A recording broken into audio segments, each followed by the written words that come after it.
Hello friends, welcome to my YouTube channel smart study centre. तो दोस्तों, कैसे हैं आप सभी? उम्मीद करते हैं एकदम अच्छे होंगे, मस्त होंगे, जबरदस्त होंगे। तो दोस्तों, जैसा कि आप सभी को पता है कि हम लोगों ने हार्ट पढ़ना स्टार्ट किया है, जो किसके अंतर्गत पढ़ रहे हैं हम?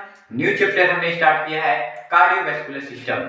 यानी कार्डियोवैस्कुलर सिस्टम में हम हार्ट को पढ़ना स्टार्ट किए हैं और हार्ट को कंटिन्यू करते हुए आज हम पहुंच गए हैं किस पे? चैम्बर्स ऑफ हार्ट और वॉल्स ऑफ हार्ट। यानी आज हम पढ़ेंगे हार्ट के चैम्बर के बारे में और हार्ट के वाल्व के बारे में, यानी उसके दरवाजे के बारे में। इसके पीछे के वीडियो में हम बताए हैं हार्ट के बारे में, यानी हार्ट का शेप, साइज और सब बता चुके हैं। उसके बाद से हम बताए थे हार्ट का स्ट्रक्चर और हार्ट वाल्व नहीं, वाल यानी हार्ट की दीवार के बारे में। ठीक है, तो इस सब के बारे में हम बता चुके हैं। यदि आपने उस वीडियो को नहीं देखा है तो वीडियो का लिंक हम डिस्क्रिप्शन बॉक्स में दे देंगे, वहां से आप उस वीडियो को जरूर देख लीजिएगा। तो चलिए आज का जो टॉपिक है हम लोग का स्टार्ट करते हैं। देखिए, सबसे पहला टॉपिक है हम लोग का चैम्बर्स ऑफ हार्ट, यानी हार्ट के चैम्बर के बारे में हमको पढ़ना है। हम बता चुके हैं आप लोग को कि हार्ट के 4 चैम्बर होते हैं और आप लोग को भी अच्छे से पता होगा कि हार्ट के 4 चैम्बर होते हैं। लेकिन हम बस इतना ही आपको इस वीडियो में नहीं बताने आए हैं। आप वीडियो को बिना स्किप किए हुए देखिएगा, आपको बहुत ही नॉलेज मिलेगा इस वीडियो से। ठीक है, देखिए हार्ट के 4 चैम्बर है, सभी जानते हैं हार्ट के 4 चैम्बर होते हैं। लेकिन हार्ट के चैम्बर डिवाइड होते हैं अलग अलग। किसके थ्रू डिवाइड होते हैं पता है? नहीं पता है तो बिना वीडियो को स्किप किए हुए देखिए, हम बता रहे हैं आपको। देखिए, हार्ट के 4 चैम्बर हैं, फिगर देख लीजिए। 4 चैम्बर हैं हार्ट के। ठीक है, कौन कौन?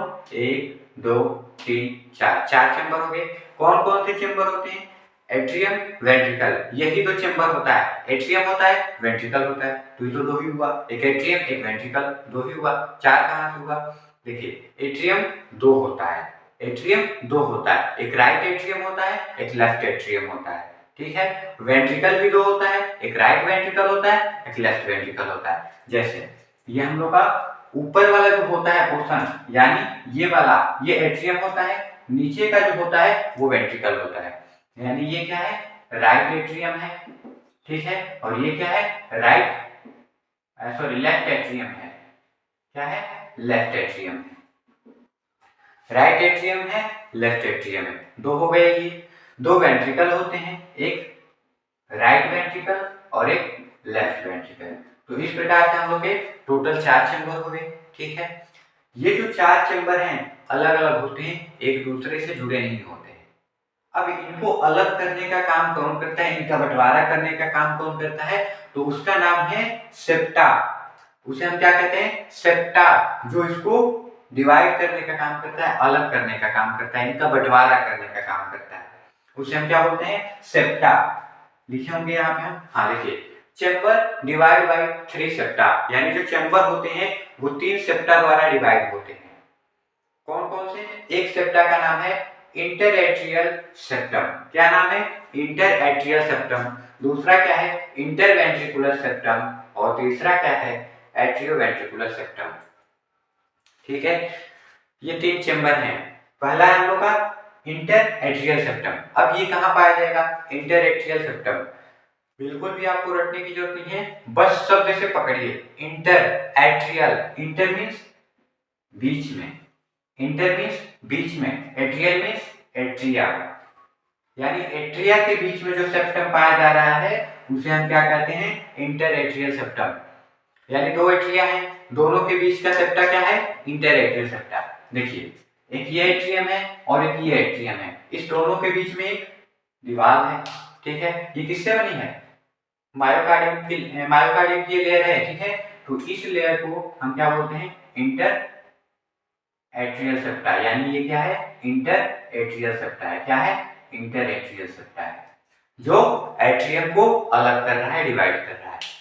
ठीक है, आपको एक और चीज बता देते हैं, ये जो एट्रियम होता है, जब बेबी फीटस में होता है, यूट्रस में होता है मां के, तो उस समय दोनों एट्रियम आपस में जुड़े होते हैं। ये दोनों एट्रियम यहाँ से आपस में जुड़े होते हैं। यानी जब बेबी फीटस में होता है, यूट्रस में होता है माँ के, तो उस समय दोनों एट्रियम आपस में जुड़े होते हैं। ऐसा क्यों होता है? आपको पता है कि हमारे एट्रियम में एक में क्या होता है, इम्प्योर ब्लड होता है, एक में प्योर ब्लड होता है। तो ऐसे जब आपस में जुड़े हैं तो इम्प्योर प्योर तो मिक्स हो जाएंगे। देखिए, जो फीटस में बेबी होता है ना, यूट्रस में बेबी होता है, उसको ब्लड प्योर इम्प्योर करने की जरूरत नहीं होती, उसको ब्लड ऑलरेडी प्योर मिलता है। उसके बॉडी में इम्प्योर ब्लड नहीं होता, उसको ब्लड ऑलरेडी प्योर मिलता है। यानी मदर से उसको जो ब्लड मिलता है वो ऑलरेडी प्योर मिलता है, उसको बाहर से कोई ऑक्सीजन और कार्बन डाइऑक्साइड नहीं लेना रहता है। उसके बॉडी में जो भी ब्लड है वो एकदम प्योर है। जो उसके बॉडी में कार्बन ऑक्सीजन जाता है वो बस ऑक्सीजन जाता है, कार्बन डाइऑक्साइड कुछ नहीं जाता है ना। उसके बॉडी में कोई भोजन बनता है कि कार्बन डाइऑक्साइड उसके बॉडी में बनेगा। जो भी भोजन जाता है मदर के थ्रू जाता है, ठीक है। यानी मदर जो खाती है वही बच्चे को मिलता है। तो उसके बॉडी में कार्बन डाइऑक्साइड बनने का कोई चांस ही नहीं है। जब अंदर उसके भोजन बन ही नहीं रहा है तो चांस ही नहीं है कि उसके बॉडी में कार्बन डाइऑक्साइड बनेगा, ठीक है। तो ये जो होता है इसलिए जुड़ा होता है, क्योंकि यहाँ से ब्लड को इतना घुमाने की कोई जरूरत नहीं है। ब्लड हमारा पहले एट्रियम में आएगा, फिर राइट वेंट्रिकल में जाएगा, फिर वेंट्रिकल से लंग्स में होते हुए लेफ्ट एट्रियम में आएगा, लेफ्ट एट्रियम से फिर जाएगा लेफ्ट वेंट्रिकल में। तो इतना सा प्रोसेस न हो, इसकी वजह से ब्लड सीधे डायरेक्ट इधर चला जाता है, इधर से बॉडी में पूरा सर्कुलेट होता है, ठीक है। तो ये सबके दिल में छेद होता है, इसे ही हम कहते हैं कि दिल में छेद है। आपने नाम बहुत बार सुना होगा कि इनके दिल में छेद है, छेद हो गया है, ठीक है। ये होता नहीं है, ये पहले से ही होता है छेद, ठीक है। बाद में छेद नहीं होता, पहले से होता है। एक्चुअली होता क्या है कि जब बेबी का जन्म हो जाता है तो बेबी का जन्म होने के बाद से ये जो एट्रियम में छेद होता है ये धीरे धीरे भरने लगता है, अपने आप धीरे धीरे भरने लगता है। कभी कभी किसी में नहीं भर पाता है तो उसे ही लोग कहते हैं कि इनके दिल में छेद हो गया है, ठीक है। हालांकि ये सही हो जाता है, इसका ट्रीटमेंट करने से, ऑपरेशन करने से ये सही हो जाता है, ठीक है ना। लेकिन इसके लिए बहुत लंबा चौड़ा खर्च वर्च भी लगता है, प्रोसेस भी होता है, ठीक है। तो जब ये दिल का मतलब हार्ट का छेद भरता है तो यहाँ पे एक उभार बन जाता है। एट्रियम का जो छेद भरता है ना तो यहाँ पे एक डिप्रेशन जैसा हो जाता है, एक में ऐसे। तो इसे हम बोलते हैं फोसा ओवैलिस। क्या बोलते हैं? फोसा ओवैलिस बोलते हैं, ठीक है। क्या बोलते हैं? फोसा ओवैलिस, ठीक है। फोसा ओवैलिस क्या है? फोसा ओवैलिस वही है कि जब बेबी माँ के यूट्रस में रहता है, फीटस में रहता है, तो उसके बॉडी का जो हार्ट है, उस हार्ट का जो एट्रियम है दोनों आपस में ज्वाइंट होता है, अलग अलग नहीं होता है। जब बेबी का जन्म होता है तो वो ज्वाइंट मतलब धीरे धीरे भरने लगता है, एट्रियम का, राइट एट्रियम का, लेफ्ट एट्रियम का, वो ज्वाइंट धीरे धीरे छेद भरने लगता है। वो छेद जब किसी में नहीं जब छेद भर जाता है तो भरने के बाद से वहां पे एक जगह डिप्रेशन हो जाता है, यानी उभार हो जाता है। और उभार होने के बाद से जो स्ट्रक्चर बनता है उसे हम क्या कहते हैं? फोसा ओवैलिस कहते हैं, ठीक है। तो ये रहा फोसा ओवैलिस। तो चलिए, ये तो अलग टॉपिक हो गया हम लोग का। हम क्या बता रहे थे? सेप्टा बता रहे थे, ठीक है। तो ये बीच में कौन सा हो गया? इंटर एट्रियल सेप्टम, ठीक है। अब एक और सेप्टम है, क्या नाम है उसका? Interventricular septum. इंटरवेंट्रिकुलर सेप्टम, इसको भी एकदम नाम से याद करिए। इंटर मीन्स बीच में, ventricle means ventricle, septum means septa, यानी वेंट्रिकल के बीच का सेप्टा। कौन है वेंट्रिकल के बीच में? यही तो है, यही है ना। यानी वेंट्रिकल के बीच का जो सेप्टा है उसे हम क्या बोलते हैं? इंटरवेंट्रिकुलर सेप्टम, ठीक है। दो सेप्टा हो गए, एक एट्रिया के बीच में, एक वेंट्रिकल के बीच में। एक और सेप्टा है एट्रियोवेंट्रिकुलर सेप्टम, इसको भी एकदम नाम से याद करिए। एट्रियोवेंट्रिकुलर, इसमें क्या नाम है? एक तो एट्रिया नाम है और एक नाम है वेंट्रिकल, ठीक है। एट्रिया नाम है और एक नाम क्या है? वेंट्रिकल। यानी एट्रिया और वेंट्रिकल के बीच में सेप्टा पाया जाएगा। यानी ये जो बीच वाला पोर्शन है इसे हम बोलते हैं एट्रियोवेंट्रिकुलर सेप्टम, ठीक है। तो ये रहा हम लोग का चेंबर ऑफ हार्ट और डिवाइड हार्ट चेंबर। यानी इस प्रकार से तीन सेप्टा द्वारा हमारा हार्ट चेंबर डिवाइड होता है। कौन कौन सा? Interatrial septum, interventricular septum, atrioventricular septum, ठीक है, समझ में आ गया। तो अब हम बात करते हैं वाल्व्स ऑफ हार्ट, यानी हार्ट के वाल्व के बारे में, यानी उसके कपाट के बारे में, उसके दरवाजे के बारे में। देखिए हार्ट में 4 दरवाजा है, ठीक है। हार्ट में कितना दरवाजा है? 4 दरवाजा है, इसलिए एक बीएफ या जीएफ इधर से आता है तो दूसरा उधर से निकल जाता है, तीसरा आता है, मतलब ऐसे एक दरवाजे से आता है तो दूसरे दरवाजे से निकल जाता है, ठीक है। तो देखिए ये चार वाल्व कौन कौन से हैं? एक का नाम है ट्राइकस्पिड, एक का नाम है बाइकस्पिड, और एक का नाम है पल्मोनरी, और एक का नाम है aortic. Tricuspid valve, bicuspid valve, pulmonary valve, aortic valve, ये 4 प्रकार के वाल्व पाए जाते हैं। अब ये 4 प्रकार के जो वाल्व हैं कहाँ पाए जाते हैं? देखिए ट्राइकस्पिड वाल्व की बात करें हम तो ट्राइकस्पिड वाल्व राइट एट्रियम और राइट वेंट्रिकल के बीच पाया जाता है। कहाँ पाया जाता है? राइट एट्रियम राइट वेंट्रिकल के बीच में कौन सा वाल्व पाया जाता है? ट्राइकस्पिड वाल्व, ठीक है। राइट एट्रियम राइट वेंट्रिकल के बीच में ट्राइकस्पिड वाल्व पाया जाता है। बाइकस्पिड वाल्व कहाँ पाया जाता है? तो बाइकस्पिड वाल्व जो लेफ्ट एट्रियम लेफ्ट वेंट्रिकल है इसके बीच में पाया जाता है बाइकस्पिड वाल्व, ठीक है। कहाँ पाया जाता है? लेफ्ट एट्रियम लेफ्ट वेंट्रिकल के बीच में, यानी ये जो दरवाजा है इस दरवाजे को हम बोलते हैं बाइकस्पिड और इसे बोलते हैं हम ट्राइकस्पिड, ठीक है।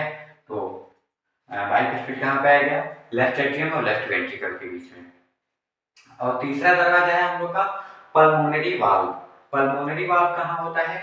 तो पल्मोनरी वाल्व राइट वेंट्रिकल और पल्मोनरी आर्टरी के बीच में होता है। राइट वेंट्रिकल यानी यहाँ पे ये दरवाजा होता है यहाँ पे, ठीक है। ये पल्मोनरी आर्टरी होती है हम लोग की, ठीक है, और ये राइट वेंट्रिकल है। तो राइट वेंट्रिकल और पल्मोनरी आर्टरी के बीच में क्या होता है? पल्मोनरी वाल्व होता है। क्या होता है? पल्मोनरी वाल्व होता है। एओर्टिक वाल्व कहाँ होता है? तो एओर्टिक वाल्व जो होता है लेफ्ट वेंट्रिकल और एओर्टा के बीच होता है। लेफ्ट वेंट्रिकल यानी ये लेफ्ट वेंट्रिकल है और ये एओर्टा है, ठीक है। तो लेफ्ट वेंट्रिकल और एओर्टा के बीच में क्या हुआ? पल्मोनरी वाल्व हुआ, ये सॉरी एओर्टिक वाल्व हुआ, तो इसे हम क्या बोले? एओर्टिक वाल्व बोले, ठीक है। तो ये रहा हम लोग का वाल्व, हार्ट वाल्व। देखिए ये जो वाल्व होते हैं वो ब्लड को बस एक ही डायरेक्शन में बहने की अनुमति देते हैं। वो बस एक ही डायरेक्शन में बह सकता है, दूसरे डायरेक्शन में नहीं।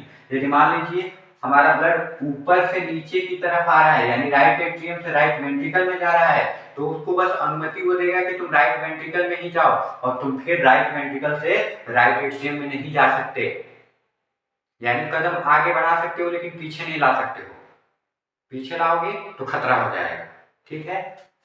यानी ये वाल्व जो है बस एक ही डायरेक्शन में ब्लड को बहने की अनुमति देंगे। यहीं पे हमारा पल्मोनरी वाल्व है। पल्मोनरी वाल्व से ब्लड सिर्फ पल्मोनरी आर्टरी में ही जाएगा, ना कि पल्मोनरी आर्टरी से फिर वापस ब्लड राइट वेंट्रिकल में चला जाए। और लेफ्ट एट्रियम से ब्लड बस लेफ्ट वेंट्रिकल में आएगा, उसके बाद इधर से ब्लड वापस जाने की कोशिश करेगा तो ये दरवाजा बंद हो जाएगा, खुलेगा ही नहीं, ठीक है। क्यों नहीं खुलेगा? क्योंकि ये जो वाल्व होते हैं ना ये फाइबर से बने होते हैं। वेंट्रिकल में दीवारें होती हैं ऐसी ऐसी, ठीक है। इन दीवारों में से फाइबर निकला होता है, ये फाइबर इनको पकड़ के बाहर रखता है, ठीक है। तो इसको भी हम पढ़ाएंगे आपको नेक्स्ट वीडियो में, जब भी इसका टॉपिक आएगा हम वहां पे आपको पढ़ाएंगे। तो ये रहा हम लोग का वाल्व ऑफ हार्ट। तो आज के वीडियो में बस इतना ही रहेगा। उम्मीद करते हैं वीडियो अच्छी लगी होगी। वीडियो अच्छी लगी है तो लाइक कर दीजिए, कमेंट्स कर दीजिए, शेयर कर दीजिए अपने फ्रेंड्स को, और यदि आप हमारे चैनल पर नए आए हैं तो हमारे चैनल को सब्सक्राइब कर दीजिए, साथ ही साथ बेल आइकन को प्रेस कर दीजिए ताकि जब भी मैं कोई नया वीडियो अपलोड करूं उसका नोटिफिकेशन आपको मिल जाए। तो मिलते हैं नेक्स्ट वीडियो में नेक्स्ट टॉपिक के साथ, तब तक आपका दिन शुभ और मंगलमय। धन्यवाद।